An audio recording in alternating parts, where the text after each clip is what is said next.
Untuk mengatasi berbagai persoalan kota besar seperti stunting hingga sampah, dibutuhkan inovasi teknologi yang berpadu dengan kebijakan publik melalui pendekatan kolaboratif yang mendorong pembangunan daerah berkelanjutan.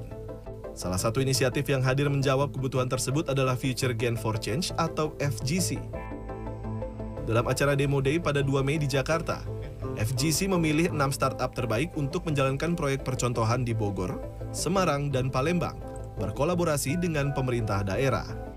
Direktur Inovasi Pijar Foundation Cynthia Krisanti menjelaskan, program ini fokus pada isu strategis seperti stunting, banjirop, hingga pengelolaan sampah, dengan harapan FGC menjadi platform open innovation yang menyelesaikan masalah pada kota-kota besar di Asia Tenggara. Kenapa pemerintah kota sebuah sasaran yang menarik menurut kita, karena sebenarnya pemerintah kota juga adalah sebuah pembuat kebijakan, di mana di situ ketika kita melihat ada sebuah solusi startup yang bagus, sebenarnya ada potensi bagaimana startup ini bisa dijadikan pertimbangan untuk mereka mengubah cara bekerja dari sebuah pemerintah perkotaan. Director of Polypoly Inc. Asuka Ishii menekankan pentingnya kolaborasi lintas negara dalam menjawab tantangan sosial. And we believe that Japan and ASEAN should grow together in the future. And Japan has already had a very big economic development, and we believe that our learning that we had in the past could also be used on Indonesia as well. So we are also trying to tackle the problems in Indonesia here because we are very caring about how to solve social problems and help the Indonesian economy to grow with us, with Japan.